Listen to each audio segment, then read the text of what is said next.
4 साहिबजादे। छोटे साहिबजादे।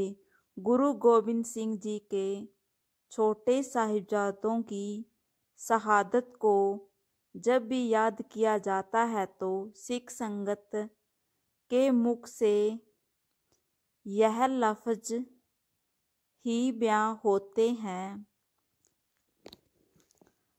जुदाई। सरसा नदी पर जब गुरु गोबिंद सिंह जी का परिवार जुदा हो रहा था तो एक और जहां बड़े साहिबजादे गुरु जी के साथ चले गए, वहीं दूसरी ओर छोटे साहिबजादे जोरावर सिंह और फतेह सिंह माता गुजरी जी के साथ रह गए थे। उनके साथ न कोई सैनिक था और न ही कोई उम्मीद थी जिसके सहारे वे परिवार से वापस मिल सकें। गंगू नौकर। अचानक रास्ते में उन्हें गंगू मिल गया जो किसी समय पर गुरु महल की सेवा करता था।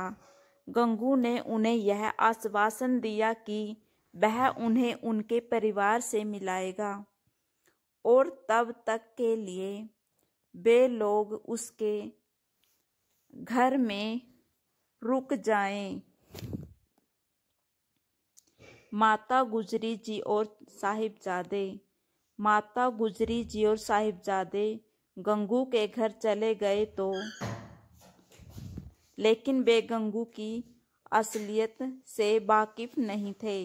गंगू ने लालच में आकर तुरंत वजीर खां को गुरु गोबिंद सिंह की माता और छोटे साहिबजादों के उसके यहाँ होने की खबर दे दी, जिसके बदले में वजीर खां ने उसे सोने की मोहरें भेंट की। वजीर खां। खबर मिलते ही वजीर खां के सैनिक माता गुजरी और 7 बरस की आयु के साहिबजादा जोरा सिंह और 5 बरस की आयु के साहिबजादा फतेह सिंह को गिरफ्तार करके गंगू के घर पहुंच गए। उन्हें लाकर ठंडे बुर्ज पर रखा गया और उस ठिठुरती ठंड से बचने के लिए कपड़े का एक टुकड़ा तक न दिया। ठंडे बुर्ज में रखा। रात भर ठंडे में ठिठुरने के बाद सुबह होते ही दोनों साहिबजादों को वजीर खां के सामने पेश किया गया, जहां भरी सभा में उन्हें इस्लाम धर्म कबूल करने को कहा गया। कहते हैं सभा में पहुंचते ही बिना किसी हिचकिचाहट के दोनों साहिबजादों ने जोर से जयकारा लगा, जो बोले सो निहाल सत श्री अकाल। सभा में बुलाया। यह देख सब दंग रह गए। वजीर खां की मौजूदगी में कोई ऐसा करने की हिम्मत भी नहीं कर सकता, लेकिन गुरुजी की नन्ही जिंदगियां ऐसा करते समय एक पल के लिए भी न डरी। सभा में मौजूद मुलाजिम ने साहिबजादों को वजीर खां के सामने सिर झुकाकर सलामी देने को कहा, लेकिन इस पर उन्होंने जो जवाब दिया वह सुनकर सबने चुप्पी साध ली। वे ना डरे। दोनों ने सिर ऊंचा करके जवाब दिया कि हम अकाल पुरख और अपने गुरु पिता के अलावा किसी के भी सामने सिर नहीं झुकाते। ऐसा करके हम अपने दादा की कुर्बानी को बर्बाद नहीं होने देंगे। यदि हमने किसी के सामने सिर झुकाया तो हम अपने दादा को क्या जवाब देंगे, जिन्होंने धर्म के नाम पर सिर कलम करवाना सही समझा लेकिन झुकना नहीं।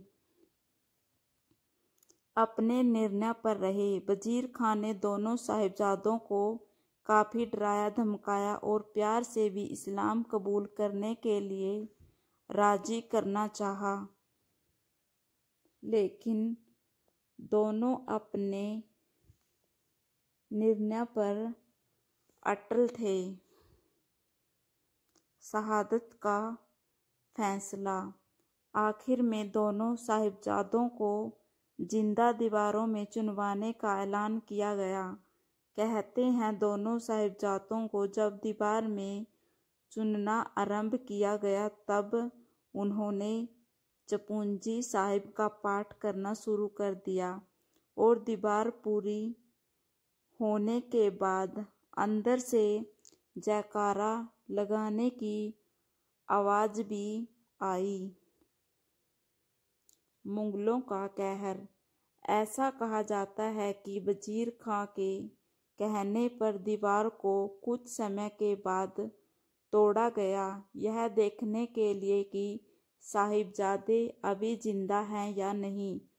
तब दोनों साहिबजादों के कुछ श्वास अभी बाकी थे, लेकिन मुगल मुलाजिमों का कहर अभी भी जिंदा था। उन्होंने दोनों साहिबजादों को जबरदस्ती मौत के गले लगा दिया।